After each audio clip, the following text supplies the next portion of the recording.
Sensible, हर चीज़ में sensible बनना चाहिए। देखो बाबा हमें कहते हैं आदि मध्य अंत की सोच के हम कहाँ बैठे हैं, अभी और भी आत्माएं आएंगी, कहाँ बैठेंगी।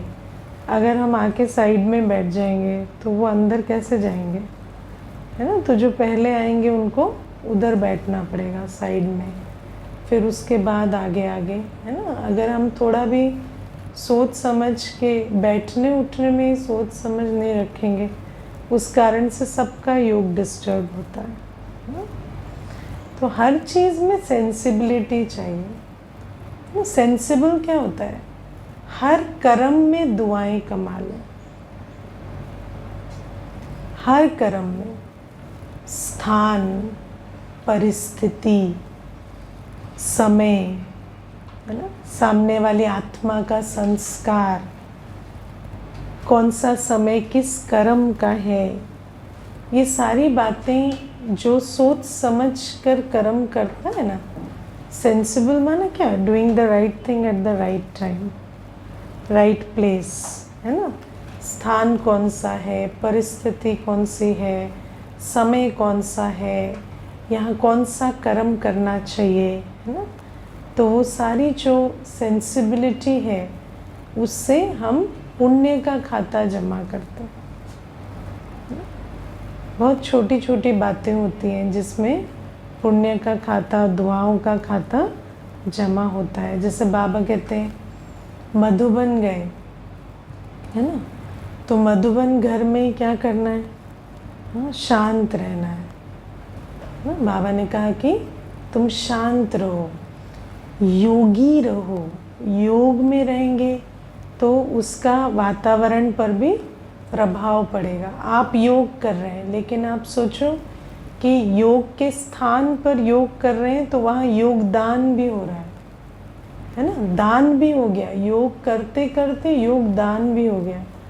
तो बाबा कहते हैं जब योग के स्थान पर आते हैं, बाबा के घर में बैठे हैं, चाहे छोटे घर में बैठे हैं चाहे बड़े घर में बैठे हैं, हम योग कर रहे हैं तो वो योगदान की तरह जा रहा है, क्योंकि उस स्थान में योग की शक्ति का इतना महत्व है ना। तो ये सेंसिबिलिटी है ना, योग के समय योग करना सेंसिबिलिटी है ना। कई होते हैं योग के समय बातचीत करेंगे, योग के समय इधर उधर होंगे, डिस्टर्ब होंगे, है ना, सारा एडजस्ट, सारी कॉपी खोलेंगे, प्लस पॉलीथीन खोलेंगे, बैग खोलेंगे, सब योग के समय हो रहा है उनका। तो ये सबसे क्या होता है, हाँ, ये होता है इनसेंसिबल, है ना। इससे वही परिस्थिति, वही स्थान और उल्टी कमाई हो जाती है। तो बाबा हमें इसीलिए कहते हैं कि हर बात में सेंसिबल होके चलना, और ख़ासकर बाबा के घर में, जैसे बाबा ने आज कहा कि जब तुम शांत रहते हो, है ना, जब तुम बाबा के घर में आते हो तो डिटैच हो जाओ, शांत हो जाओ, है ना। कितना सेंसिबिलिटी का काम है, भले ही गीत बज रहा है, कोई भी चीज़ हो रही है, लेकिन तुम डिटैच होकर शांति का वायुमंडल बना रहे हो। इतना भरपूर बनो, है ना। जब हम मधुबन जाते हैं, सेंटर पर आते हैं, फ़ोन को छोड़ दो, है ना। ये सारे टाइम, सारे दिन आपको डिस्चार्ज होना है। ये एक ही टाइम है रिचार्ज का, सारे दिन आपकी एनर्जी कंज्यूम होगी, तो ये एक ही टाइम है रिचार्ज का। इसमें फ़ोन को छोड़ के भरपूर होने के लिए पहले तो बुद्धि का मुख तो बाबा की तरफ होना चाहिए ना, वरना क्या है, 50 तरफ बुद्धि का मुख घूम रहा है तो कहाँ भरपूर होंगे। तो बाबा कहते हैं ज्ञान वर्षा करने के लिए पहले भर कर जाए। सारे दिन वर्षा मतलब सिर्फ दूसरों के प्रति नहीं, अपनी मनसा में, अपनी कर्मणा में भी हम ज्ञान स्वरूप रह सके, उसको भी वर्षा ही कहेंगे। तो बाबा कहते हैं इतना हमें सेंसिबल होना चाहिए ना। पढ़ाई के समय पढ़ाई करें, सेंसिबिलिटी है ना। जब मुरली सुन रहे हैं उस समय बुद्धि इधर उधर भटकाएंगे, बाद में 4 बार मुरली पढ़ेंगे। तो उससे अच्छा जब सुन रहे हैं तभी बुद्धि को एकाग्र करके सुनेंगे, तो वो बुद्धि में आप ही चली जाएगी, फिर उसमें इतनी हमें मेहनत करनी ही नहीं पड़ेगी बाद में। तो ये जो टाइम स्पेस स्थान का जो समझ होती है ना, वो सेंसिबिलिटी में जाती है। फिर सबसे बड़ी सेंसिबिलिटी क्या है? बेहद का समय, है ना। बेहद, कौन से समय में हम चल रहे हैं, कौन आया हुआ है, इसको भी स्मृति में रखकर हर कर्म करना, मैं कौन हूँ, है ना, याद रख के कर्म करना, ये भी सेंसिबिलिटी में जाता है। तो आज बाबा सेंसिबल की भी निशानियाँ बता रहे हैं। और बाबा आज खास सारी मुरली ही देहधारी, है ना, नाम रूप में नहीं फंसो, किसी की भी देह में नहीं फंसो, देहधारियों को याद नहीं करो, तुम्हें आत्मा समझ बाबा को याद करना है। और बाबा ने कहा एक बाबा को याद करने से हमारी आयु भी बढ़ जाती है, हम निरोगी भी बन जाते हैं, है ना, मात्र एक बाबा को याद करने से। लेकिन वो एक बाबा को याद करना इतना मुश्किल होता है ना। क्यों? क्योंकि कई बार बच्चे आते हैं तो सालों तक तो यही कहते रहते हैं बिंदी को याद नहीं किया जाता, है ना। क्यों? क्योंकि देखो, एक कैटेगरी होते हैं जो ना बच्चों में, युगल में, इसके उसके चित्र में फंसे होते हैं, वो तो एक होते ही हैं। लेकिन दूसरा होते हैं जिन्होंने बहुत भक्ति की होती है, वो गुरुओं की देह में फंसे होते हैं, वो देवताओं के चित्रों में फंसे होते हैं। फिर वो जैसे ही ध्यान लगाएंगे तो उनको कौन याद आएगा? श्री कृष्ण का चित्र, श्री लक्ष्मी का चित्र, दुर्गा का चित्र, या कोई देहधारी गुरु ऐसे याद आएंगे। तो उनके लिए ये भी एक बहुत बड़ा विघ्न बन जाता है अपने को आत्मा समझ बाबा को याद करने में, है ना, क्योंकि चित्र में ही हमेशा फंसे रहते हैं। तो बाबा हमें कहते हैं कि सारा जो खेल है वो किसका है? हाँ, अपने को विचित्र समझ विचित्र बाबा को याद करना। और ये जो इतने जन्मों से देह, साकारी आकारी दोनों प्रकार की देह, सिर्फ साकारी नहीं, आकारी देहों में भी बहुत फंसे हुए हैं, चित्रों में, देवियों के चित्रों में, देवताओं के चित्रों में। कई होते हैं शिव बाबा कहते वर्षों तक शंकर के चित्र को याद करते रहते हैं, ज्ञान में आने के बाद भी, है ना, क्योंकि वो जो बुद्धि में चित्र बैठा हुआ है वो जाता नहीं है। अब विचार करो, अगर सामने वाले का ही चित्र बुद्धि से नहीं जाता तो अपना चित्र कहाँ जाता होगा? अपना भी तो बिंदु रूप थोड़ी याद आएगा, अपना भी, है ना। और साकार तो विनाशी है ना, साकार तो अविनाशी नहीं है। तो ये चित्र याद आएगा तो कहाँ अविनाशीपन का भान होगा, कहाँ आत्मिक गुणों का अनुभव होगा, है ना। तो भले ये चित्र याद करके मैं शांत हूँ कितना भी करते रहो, लेकिन इस चित्र को याद करके शांत नहीं हो सकते, क्योंकि इसके साथ तो बाल बच्चे, धंधा धोरी, घर गृहस्थ सब याद आएगा, है ना।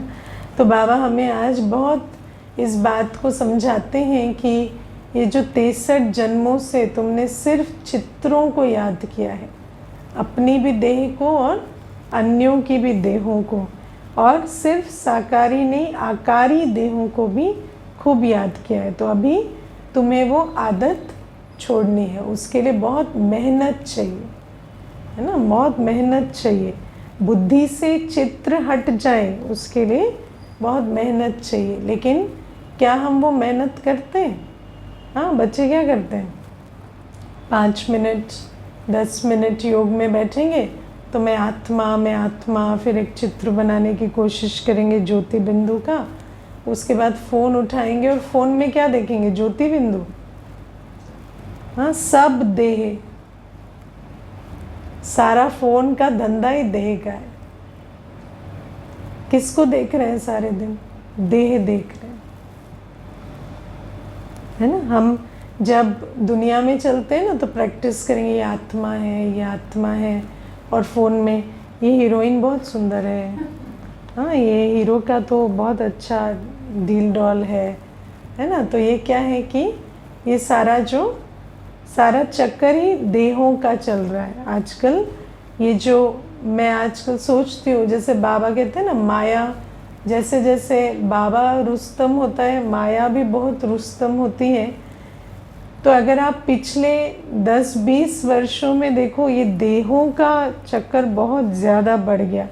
हर एक अपना लुक, पूरी पूरी सोशल मीडिया, इंस्टाग्राम क्या है, सिर्फ चित्र की बात है ना। वो भी फिल्टर लगा के कैसे भी करके आप अपना चित्र सुंदर बनाओ और उसको प्रदर्शित करो और कई देखें, है ना। और फिर कई प्रकार की आवाज़ें और चाल ढाल और पता नहीं कितने प्रकार के, है ना, वो अपने जो टेंट्रम्स दिखाते हैं, और उनमें भी मनुष्य की बुद्धि कितनी फंसती है। वो ऐसे बोलते हैं, इस प्रकार से चलते हैं, ऐसे रुकते हैं, ऐसे हंसते हैं, वो सारा उसमें चलता है।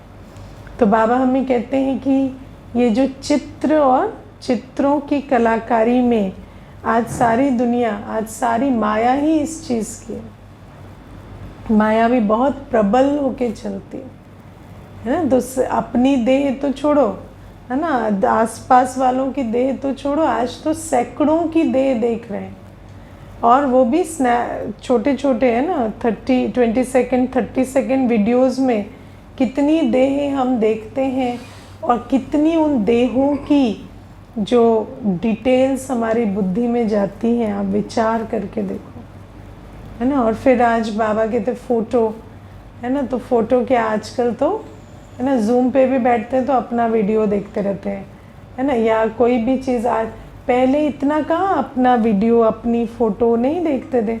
अपनी फ़ोटो कभी एक खींच गई तो उसको देखते थे कभी बाद में ना, लेकिन आजकल तो सारे दिन फ़ोटोज़, सारे दिन वीडियोज़, हाँ, मोबाइल में कैमरा है, मोबाइल में शूटिंग होती है, और सारे दिन ये फ्रंट कैमरा आने के बाद तो आप सारे दिन, है ना, सब कुछ देखते रहते हैं। तो बाबा कहते हैं ये जो फ़ोटोज़ आजकल तो मधुबन में भी जाएंगे, मैंने देखा है मधुबन में जाते हैं तो हर घंटे में फ़ोटो खींच के भेजते, स्टेटस पे डालेंगे, खींच खींच के भेजेंगे। तुम मधुबन ये करने गए थे? मधुबन में तुम्हारी फ़ोटो कैसी लगती है ये देखने गए थे? मधुबन में मेरी फ़ोटो कैसी लगती है, कुछ अलग आती है या नहीं, ये देखने गए थे? क्या करने गए थे मधुबन, है ना।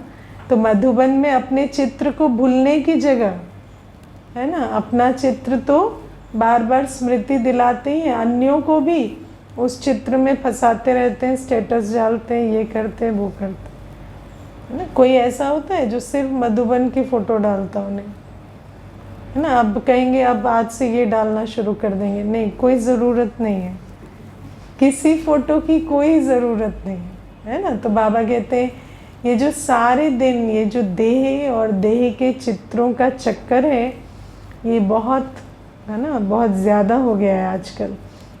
इसीलिए अगर 90% तो ये देह की याद छोड़नी है तो मोबाइल, है ना, वो इंस्टाग्राम और ये वो, हमने तो इंस्टाग्राम अकाउंट बनाया भी, लेकिन फिर मुझे तो इतना स्ट्रेसफुल लगा, मैंने तो उसमें कुछ किया ही नहीं फिर बाद में, है ना, क्योंकि वो बड़ा तो सारे चित्रों का चक्कर है, और उसको सीखने में भी आपको बहुत दिमाग जाता है कि इतने सेकंड की रील और ये और वो, और तो मैंने तो उसको छोड़ ही दिया, है ना। तो मतलब ये नहीं है, कोई अगर डिटैच होके कर पाते हैं सेवा तो सेवा का यंत्र बहुत अच्छा है, लेकिन बाबा हमें कहते हैं कि ये जो देह, अपनी देह को भी भूलो और फिर विदेही बाबा को याद करो। तो साकारी आकारी सब चित्रों को भूलो। अब ये कोई छोटी मंजिल नहीं रही है ना, क्योंकि जैसे ही आज आत्मा फ्री होती है काम से तो फ़ोन उठाती है, ये एक संस्कार हो गया है। अब उस फ़ोन को ना उठाकर अपने विचित्र स्वरूप को देखें और बाबा को याद करें, है ना। बाबा कहते हैं कि जब शांति में बैठे हो, कल बाबा ने कहा, तो घर को याद करो, घर में बिल्कुल मेरा बिंदु रूप और बाबा का बिंदु रूप, और काम काज करते भी, है ना, फरिश्ता बाबा मेरे साथ है, या बिंदु बाबा मुझे लाइट माइट से भर रहे हैं। तो इतना हमें अटेंशन देना होगा, क्योंकि ये 63 जन्मों की जो देह की है ना, जो क्या कहें रच गया है ना पूरा अंदर, वो देह का रस वो इतना जल्दी नहीं निकलता है ना। तो बहुत मेहनत चाहिए अपनी देह को भी भूलना और विदेही बाबा को याद करना, इसमें बहुत मेहनत चाहिए है ना। आईना देखना, कैमरा देखना बंद करना पड़ेगा है ना। एक बार तैयार हो गए बस ख़त्म है ना। दिन रात मिरर के सामने, दिन रात कैमरा के सामने, ये सब बंद करना पड़ेगा। आजकल बहुत हो गया ये। तो बाबा तो जब मुरली चला रहे हैं तो ज़रूर है कि बाबा तो भविष्य को भी जानते हैं, तो बाबा को पता तो चलता होगा कि ये इस प्रकार से फंस जाएंगे, तो बाबा इसीलिए वार्निंग दे रहे हैं। और फिर बाबा कहते हैं बाबा की याद में एक एक सेकंड जितना हम जमा का खाता बनाते जाएंगे उतना हमारी निरोगी काया होगी, आयु बढ़ेगी ना। तो बाबा की याद पर बहुत अटेंशन देना है, लेकिन बाबा की याद क्या है उसको भी समझना है। जैसे आज बाबा ने हमें कहा कि संग का रंग लगता है ना? बाबा के संग में रहते हैं तो बाबा का रंग लगा रहता है। हम जब से ज्ञान में आते हैं ये बात हम कई बार सुनते हैं, हम शुरू से ही सुनते हैं कि बाबा को याद करने से बाबा के संग का रंग लगता है, या सुनते हैं जिससे योग होता है उसकी क्वालिटी मेरी क्वालिटी बन जाती है। पर इस बात को हम अनुभव करते हैं कि हम बाबा की याद में, क्योंकि मैंने यही अनुभव किया है कि भले ही हम बाबा की संग के रंग की बात करते हैं लेकिन हम बाबा को संग रखना नहीं जानते। हम या तो बैठते हैं तो बिंदु बन के उसको याद कर लेते हैं, वो भी सिर्फ शांति शांति और उससे ज़्यादा आगे नहीं बढ़ते।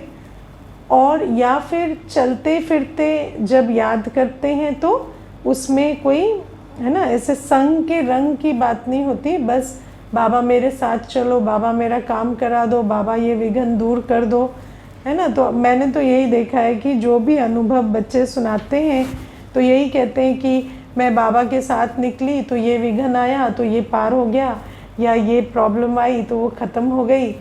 तो वो भी ठीक है, कोई बात नहीं है, आपका और आपके बाप का संबंध है।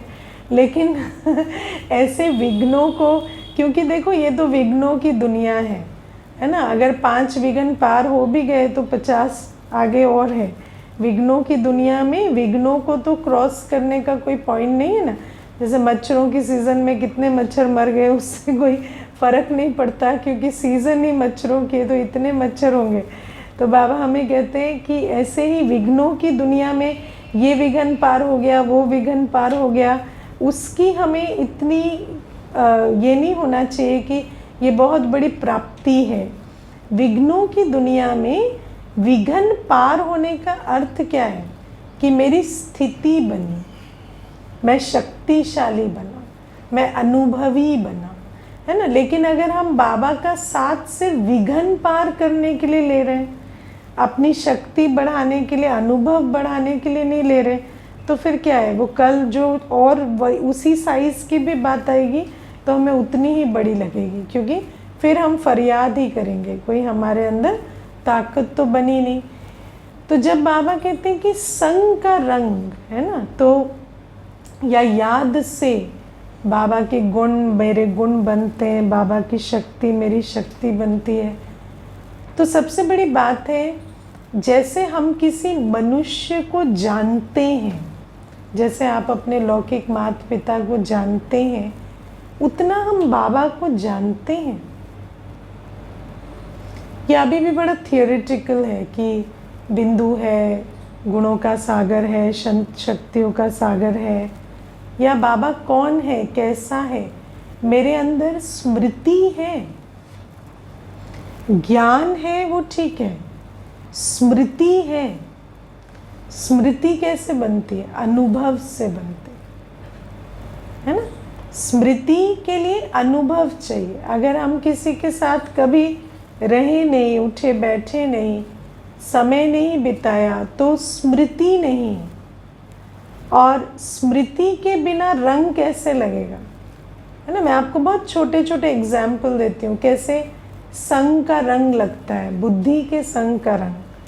आप जैसे ही मानो आपका बॉस है, बहुत हड़बड़ाता है, ठीक है, समय से पहले पहुंच जाता है और बहुत हड़बड़ाता है, तो मानो अगर आप नाश्ता कर रहे हैं, है ना, आप निकल रहे हैं ऑफिस के लिए, आपको उसकी याद आ गई, तो आपको अचानक हड़बड़ी हो जाती है, आपको घड़ी दिखाई देने लगती है, नहीं नहीं जल्दी जल्दी पैक कर दो, मुझे जाना है, वो पहुंच जाएंगे, हड़बड़ाएंगे। अब उसकी हड़बड़ी आपकी बन चुकी है। वैसे आप बाकी रिलैक्स बैठे थे, लेकिन याद ऐसी चीज़ होती है, जिसकी याद है उसकी गुण आपके गुण बन जाते हैं, है ना। मुझे याद है कि जब हम, जैसे मानो आप बाहर रहते हैं, तो आप इतना ध्यान नहीं देते, कोई आता है तो उसकी इतनी आवभगत नहीं करते या कुछ नहीं करते, लेकिन आप लौकिक घर में चले गए, वहाँ पर आवभगत का बहुत सिस्टम है। आप नींद में भी सोए होंगे ना, कोई आ जाएगा तो आपको मालूम है यहाँ मुझे वो करना पड़ेगा, इनको अच्छे से बिठाना है, भोजन पूछना है, पानी पूछना है, क्योंकि अभी माता जी का घर है ना, तो अगर माता जी आ गई तो वो फिर उनको अच्छा नहीं लगेगा कि हमने नहीं पूछा। तो अपने गुण ना भी हो तो भी जिसकी स्मृति में बैठे हैं उसके गुण हमारे गुण बन जाते हैं, है ना। और फिर बाबा आज हमें तो बहुत अच्छी बात कहते हैं, कोई ऐसी भी नहीं कि किसी भय से या किसी, है ना, जैसे हड़बड़ाहट का एग्जाम्पल दिया तो वहाँ डर की भी बात आती है, तो डर से भी स्मृति जागृत हो जाती तो भी इतना काम करती है। लेकिन आज तो बाबा कहते हैं कि तुम्हारा बहुत समीप संबंध है, तुम्हारा बहुत समीप संबंध है, और उस समीप संबंध के आधार से जब तुम बाबा की स्मृति में रहते हो, संग में रहते हो, तो उनका रंग लगता जाता है। अब मैं अपने आप से पूछूं कि इतना समीप संबंध मेरा है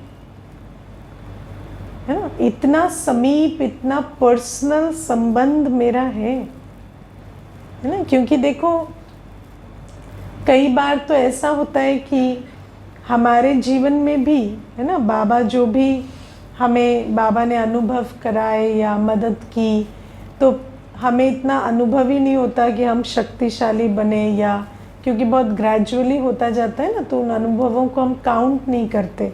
कई बार तो ऐसा होता है, मैं आपको एक दो ऐसी भी बातें बताती हूँ कि जैसे भाई बहने ज्ञान में चले, है ना, तो शुरू शुरू में आए और मुझे बहुत सारे अनुभव सुनाए, है ना, कि ऐसा मुझे बाबा ने यहाँ मदद की, यहाँ मुझे ऐसा अनुभव हुआ कि ज्ञान के कारण मैंने इस परिस्थिति को क्रॉस किया, या जो शक्ति मेरे को नहीं लगता था मेरे अंदर है वो मैंने अनुभव की, ऐसा ऐसा सुनाएंगे। फिर आगे चलते चलते 5-6 वर्ष हो जाएंगे ना, फिर अपना पुरुषार्थ ढीला कर दिया है, अब इतने अनुभव नहीं होते, तो फिर बाद में हमें प्रश्न पूछने लगेंगे, बाबा है भी दीदी, बाबा ऐसे करता भी है, बाबा ऐसे आपको रियल लगता है, तो हम कहेंगे ये तो आपका अनुभव है। अच्छा मैंने ऐसे भी कहा था, तो अपने अनुभव खुद ही भूल जाते ना। आप जब नए नए आए थे तो आपको ये अनुभव नहीं हुआ था, तो उस समय आश्चर्य खाते हैं, अच्छा हमें ऐसे अनुभव भी हुए थे। तो इतनी बुद्धि जो है वो विपरीत हो जाती है। तो बाबा हमें कहते हैं कि ये जो बाबा के साथ समीप संबंध कैसे बनेगा इतनी शॉर्ट टर्म मेमोरी के साथ, है ना अपने अनुभवों को याद रखते हैं, ना बाबा के आने के बाद हम में कितना परिवर्तन आया उसका कोई चार्ट बनाते हैं, ना उनके लिए कोई ग्रेटिट्यूड कभी रखते हैं, है ना निश्चय पत्र लिखते हैं, कुछ भी नहीं करते, तो समीप संबंध का अनुभव कैसे होगा, है ना। फिर तो वही जैसे मनुष्य के साथ करते हैं ना, 4 बातें तुमने की वो तो तुम्हारी ड्यूटी थी, जाओ भाई 5वीं क्यों नहीं की, है ना, वो मैंने अपने रजिस्टर में लिख रखी, ये तो पूरी नहीं हुई थी मेरी, इनके साथ ये एक्सपेक्टेशन पूरी नहीं हुई थी। ऐसे ही बाबा के साथ भी चलता रहता है, और फिर धीरे धीरे कंप्लेंट की फाइल बढ़ रही है तो कंप्लीट कहाँ से बनेगी, है ना, तो ऐसे भी चलता है। और फिर दूसरी बात है, सारा अनुभव बुद्धि से होता है, और आज हमारे पास इतना खजाना है, कौन सा खजाना?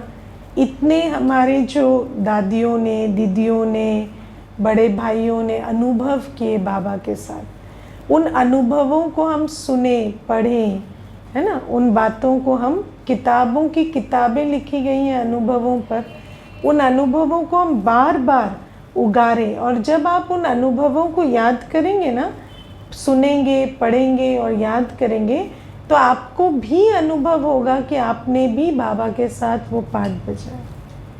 ये बड़ी मैजिकल चीज़ है जो मैंने जो फील किया कि जब आप बाबा के विषय में जो पूर्वज आत्माओं ने अनुभव सुनाए उनको सुनते हैं, तो आपके अंदर ये नहीं आता मैं वहाँ क्यों नहीं था। आपको ऐसे आता है जैसे मैं भी वहीं था और मैंने भी वही अनुभव किए। ये बड़ी सुंदर बात है बाबा के साथ अनुभव की, कि कभी भी आप किसी का अनुभव सुनते हैं तो ऐसा नहीं लगता कि ये अनुभव मेरे साथ क्यों नहीं हुआ। लगता है मैंने भी वही अनुभव किया, हम भी वहीं थे, वहीं पांडव भवन में बाबा के साथ घूम रहे थे, वही बाबा टोली मुझे भी खिला रहे थे, बाबा ऐसे हमारे संग संग भी चल रहे थे। तो बाबा कहते हैं बाबा को जानने के लिए बिना जाने कैसे समीप संबंध का अनुभव होगा। तो क्या हम इतना साइलेंस में बैठते हैं, क्या हम अनुभवों को इतना सुनते हैं, उगारते हैं कि हमारे अंदर भी वो समीप संबंध का अनुभव है ना। क्योंकि जितना हम बाबा को अच्छे से जानेंगे उतना ही तो हमारे अंदर संग का रंग लगेगा, है ना। और संग का रंग के लिए पहले संग तो करना पड़ेगा ना। अभी हम क्या करते हैं, आज बाबा ने कहा ना, भले ही मुझे बुलाते हैं लेकिन हड्डी जिगरी लव तो अपने बाल बच्चों से ही रखते हैं, है ना। तो आज भी आप देखो, बुलाते थे तब तो रखते ही थे, आज बाबा आ गया है तब भी लव कहाँ रहता है, लव वही रहता है। 2 मिनट बाबा को याद किया, आजकल तो कहते हैं रिचार्ज होना है। क्यों? क्योंकि डिस्चार्ज वहाँ होना है ना। तो संग का संबंध की बात नहीं रही, आजकल तो सोचते हैं कि वही साधन है ना बाबा, तो रिचार्ज कर लो और इधर के लिए अप्लाई करने के लिए रिचार्ज कर रहे हैं। लेकिन बाबा कहते हैं नहीं, मैं तो वो हूँ जिसके साथ तुम्हें रिचार्ज नहीं होना है, तुम्हें संग में रहना है ना। क्योंकि तुम्हारा चार्ज कोई 2 मिनट में फुल नहीं हो जाने वाला है, तुम्हें तो एक पूरा संगम युग चार्ज होना पड़ेगा, है ना। वो चार्ज डिस्चार्ज और नहीं चलेगा, तुम्हें तो पूरा संगम युग चार्ज होना पड़ेगा। तो बाबा हमें कहते इतना हमें बाबा के संग का रंग लगाना होगा, और तब जाकर धीरे धीरे कमज़ोरियाँ, क्योंकि जितना जितना समीप संबंध का अनुभव करेंगे तो जिसके साथ संबंध होता है मैं उनके जैसा हूँ, है ना, ये भासना आती है, तब उनके गुणों शक्तियों को अपने आप में अनुभव कर पाते। नहीं तो क्या होता है, हमारे में तो ऐसा नहीं है, हम तो ऐसे नहीं है, हम अलग हैं, वो अलग है, ये चलता रहता है। जैसे परमात्मा के गुणों की महिमा तो भक्ति में भी होती ही थी, नहीं होती थी क्या? लेकिन परमात्मा और मैं एक नहीं है, मैं बच्चा नहीं हूँ, है ना, वो भगवान है, मैं भगत हूँ। इसीलिए तो उनके गुणों को जानते भी हमने उनके गुणों की महिमा की, पर अपने में कभी उनको अनुभव नहीं किया। तो बाबा कहते हैं ऐसे ही अभी भी ये भूल मत कर देना, है ना।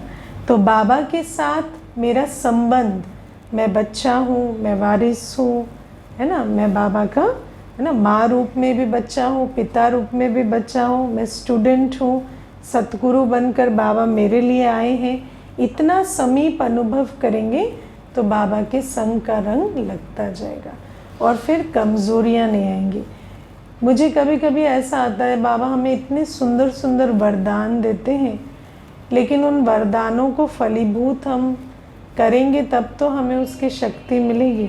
देखो प्रैक्टिकली देखा जाए तो आज बाबा ने हमें वो चाबी दे दी है जिससे हमारी सर्व कमज़ोरियाँ दूर हो सकती हैं, है ना। लेकिन हम किसका संग कर रहे हैं वो हमें विचार करना है। और संग सारा कहाँ का खेल है? मन बुद्धि का, है ना। सारा संग वहीं होता है ना। और जहाँ मोह है, आज बाबा ने मोह की रख की भी बात इसीलिए की, देहभान होगा, मोह होगा तो कितना भी हम मुरली सुन लें, कितना भी कुछ कर लें, संग हम देहधारियों का ही करेंगे। और विनाशी का संग करेंगे तो कहाँ कमज़ोरियों से दूर रहेंगे, है ना। तो बहुत ध्यान देना है। और बाबा आज कहते हैं कि प्रशंसा सुनने की इच्छा छोड़ दो तो प्रसन्न रहेंगे, है ना।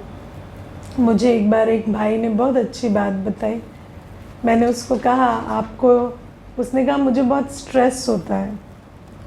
तो मैंने कहा किस बात का स्ट्रेस होता है? तो उसने कहा जैसे मैं किसी को मैसेज भेज देता हूँ व्हाट्सएप पे, तो मैंने उसको व्हाट्सएप मैसेज भेजा, तो अगर उसका कोई रेस्पॉन्स नहीं आता, उसने ताली बजा के नहीं भेजा, थम्स अप नहीं भेजा, कुछ नहीं भेजा, तो मुझे बहुत बुरा लग जाता है। तो मैंने उनको कहा आप कुछ लिख के भेजते हैं, माना कुछ ना स्वरचित कुछ टाइप करके, नहीं फॉरवर्ड। तो मैंने फॉरवर्ड मैसेज में भी उनको आपको थम्स अप भेजना चाहिए और आपको नमस्ते भेजना चाहिए। तो कहते हैं हाँ, मतलब मेरे को ऐसा लगता है कि मैंने शायद, जैसे मैं भेज देता हूँ फिर मुझे संकल्प चलने लगता है, मैंने इसके प्राइवेट स्पेस में इंटरफियर तो नहीं किया, मैंने इसका टाइम तो नहीं ले लिया। तो अगर वो उधर से रिस्पॉन्स नहीं आता तो मुझे लगता है मेरे से कोई गलती हो गई, या मुझे ऐसा लगता है कि वो तो भेजते हैं तो हम तो हमेशा रिस्पॉन्ड करते हैं, वो नहीं करते। तो मैंने कहा आपकी तो प्रॉब्लम बहुत बड़ी है, उसको थोड़ा ध्यान से सॉल्व करना पड़ेगा, है ना। तो ऐसे आजकल ये प्रॉब्लम्स होती है ना। आप सोचो एप्रिसिएशन, आप अगर कभी बैठकर लिस्ट बनाएंगे ना कि द्वापर युग से हमारे अंदर कितनी सारी संस्कारों की कंडीशनिंग की गई जो सतयुग त्रेता युग में नहीं थे।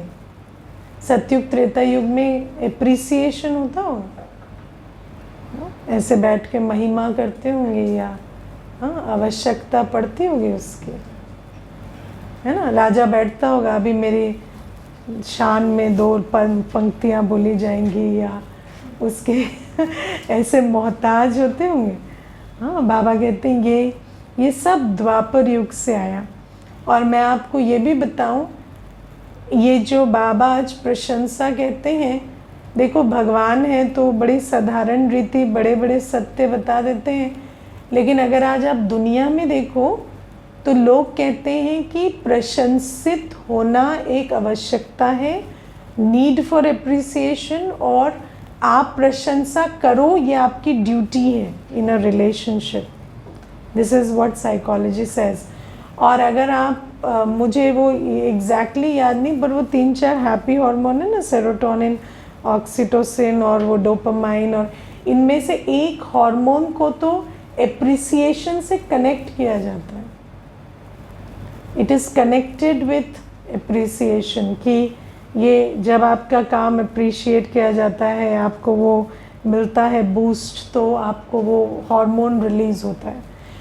तो हमारे अंदर ये जो एप्रिसिएशन की प्रोग्रामिंग है, बाबा जो कहते हैं ना, रावण ने खेल छोटा नहीं खेला है तो ये रावण का जो खेल है ये बड़ा गहरा खेल है कि पहले एप्रिसिएशन की नीड को इतना नॉर्मल, इतना नेचुरल बना दो, और फिर ये भी बताओ कि एक रिलेशनशिप में आप अगर अप्रिशिएट नहीं करते, कई बार व्यक्ति रो रो के कहता है मुझे ये अप्रिशिएट तक नहीं करते, मैं इतनी मेहनत करता हूँ, तो आप भी सामने वाले को कहते नहीं आपको थोड़ा बहुत तो अप्रिशिएट करना चाहिए, है ना। तो ये जो एप्रिसिएशन की चाह है ये हमारे अंदर बहुत ड्रिल की जाती है, और ये बचपन से शुरू हो जाता है। बेटा पोएम सुनाओ, है ना, फिर ताली बजाएंगे, फिर उसकी तारीफ़ करेंगे तो उसको पता चलता है। फिर वो बेटा भी क्या करता है, पोएम सुना के खड़ा रहता है कि अब कितनी ज़ोर से ताली बजेगी,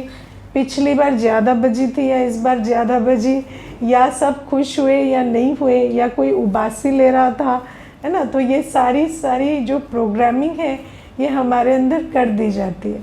और फिर शिव बाबा आकर हमें, बाबा आज कहते हैं ना, सत्य और झूठ, कभी कभी वंडर लगता है कि देखो गाते भी आते थे कि झूठी माया झूठी काया झूठा सब संसार, लेकिन संसार सच में पूरा झूठा है ये मालूम नहीं था।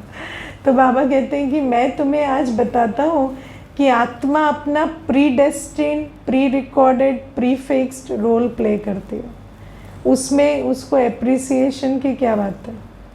और अगर तुम्हारे अंदर एप्रिसिएशन की प्रोग्रामिंग है तो तुम क्या करते हो, जैसे ही वो एक्सपेक्टेशन तुम खुद बनाते हो और फिर वो पूरी नहीं होती तो तुम अपनी परफॉर्मेंस, अपना कर्म, अपनी खुशी को ब्लॉक कर देते हो।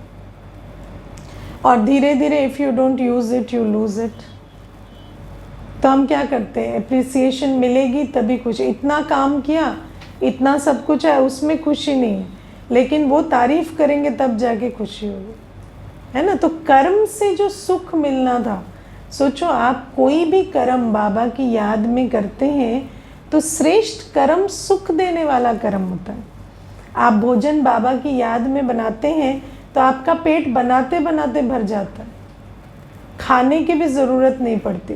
लेकिन अगर भोजन इस एक्सपेक्टेशन में बना रहे कि सामने वाला खा के तारीफ़ करेगा और तारीफ़ में ये शब्द कहेगा कि आज तो होटल से भी अच्छा बना है ना। कई तो ऐसे ना कि आज तो फलाने होटल से भी अच्छा बना है, या उससे भी अच्छा बना है जो मेरी माँ के हाथ से बनता था, या इस व्यक्ति से ज़्यादा अच्छा आज बना है। तो वो जो अपने अंदर एक्सपेक्टेशन रखते हैं उससे क्या, बनाते वक्त भी सुख नहीं, परोसते वक्त भी सुख नहीं, सामने वाला खा रहा है उसमें भी सुख नहीं, लेकिन वो एक बात की वेट में रहते है ना। और बाबा हमें कहते हैं ये बहुत डीप प्रोग्रामिंग है ना। एप्रिसिएशन की कोई आवश्यकता नहीं, हर आत्मा अपना रोल प्ले कर रही है। बाबा की आप कितनी एप्रिसिएशन करते हैं। बाबा पे तो एहसान दिखा दिखा के मुरली सुनते हैं, पुरुषार्थ करते हैं, एहसान नहीं दिखाते बाबा पे। आज तो बाबा आपने कहा था ना 8 घंटे, 7:30 हो गए हैं, डोंट एक्सपेक्ट टू मच, है ना। बाबा आप तो ऐसे ग्रीडी से होते जा रहे हो रोज रोज, है ना। बाबा पे तो एहसान दिखा दिखा के पुरुषार्थ कर रहे हैं ना। भगवान जो हमारे लिए परमधाम से आ रहा है उसके लिए कोई एप्रिसिएशन नहीं, हमारे पे इतनी मेहनत कर रहा है उसके लिए कोई एप्रिसिएशन नहीं है, लेकिन खुद के समय पर बहुत एप्रिसिएशन चाहिए। तो बाबा कहते हैं देखो मैं जैसे बिना प्रशंसा क्या, बाबा कहते इतनी मेरी ग्लानि करते हो, इतना अपकार करते हो, तब भी मैं आकर उद्धार करता हूँ। तो मैं क्यों करता हूँ, क्योंकि मुझे मालूम है ये मैं हूँ, ये मेरा गुण है, ये मेरा कर्तव्य है।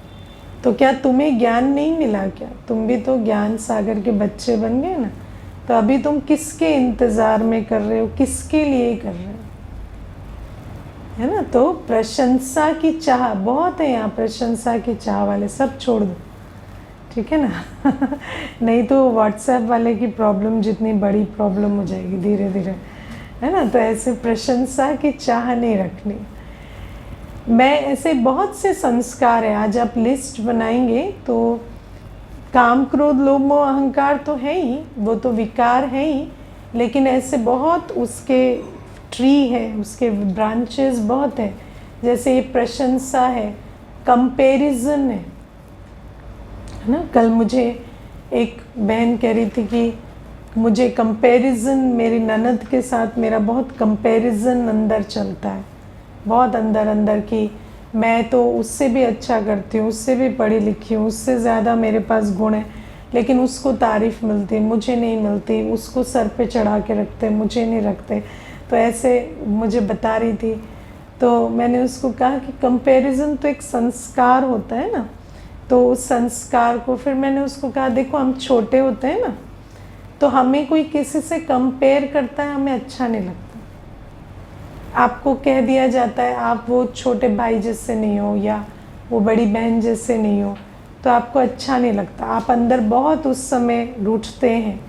लेकिन जब हम बड़े हो जाते हैं तो हम खुद ही खुद को कंपेयर करते हैं अन्यों से, क्योंकि वो धीरे धीरे वो कंपेयर्ड होते होते वो संस्कार अंदर चला जाता है। तो बाबा हमें कहते हैं कि कंपैरिजन का संस्कार ये तुम्हारा नेचुरल संस्कार नहीं है, तो जब मैंने उसको ये बात कही कि अपने स्वमान पे काम करो और याद रखो, तो मुझे कहती पर मुझे ऐसा तो नहीं है कि मेरा संस्कार है, क्योंकि अगर मेरा संस्कार होता तो सबके साथ कंपैरिजन होता, लेकिन एक ही के साथ क्यों होता है।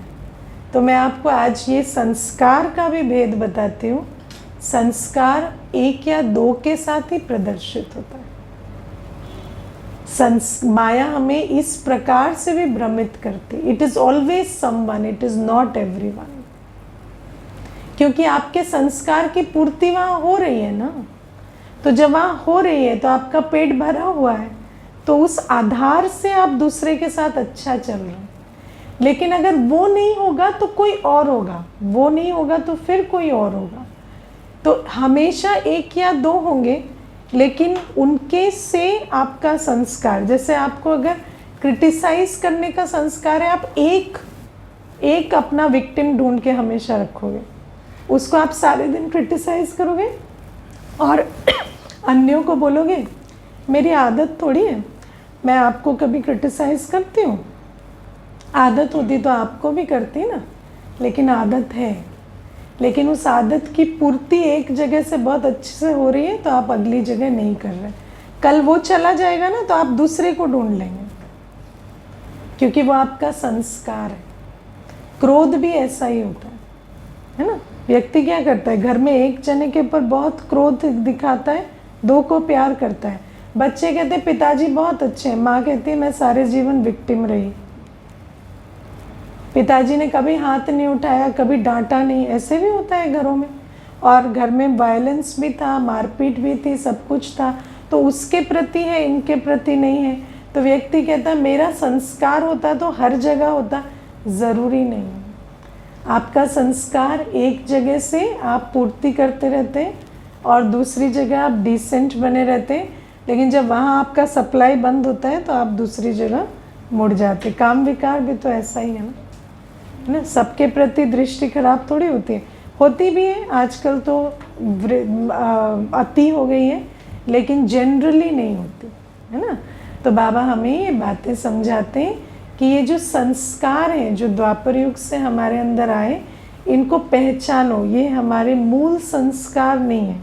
और इन संस्कारों को पहचान कर समझ के आधार से, है ना, क्योंकि जितनी जितनी हमारे अंदर समझ बढ़ेगी कि मैं आत्मा हूँ, ड्रामा में पार्टधारी हूँ, मैं अपना पार्ट बजा रही हूँ, उसके लिए मुझे कोई एप्रिसिएशन नहीं चाहिए।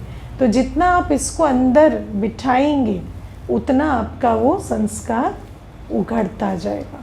ठीक है ना। ओम शांति। अभी प्यारे बाबा को बड़े प्यार से भोग स्वीकार कराएंगे। आज अनेकों ने अपना संकल्प बाबा को भेजा है ना, भोग ऑफर कराया है, तो सबकी याद बाबा के पास लेकर जाएंगे।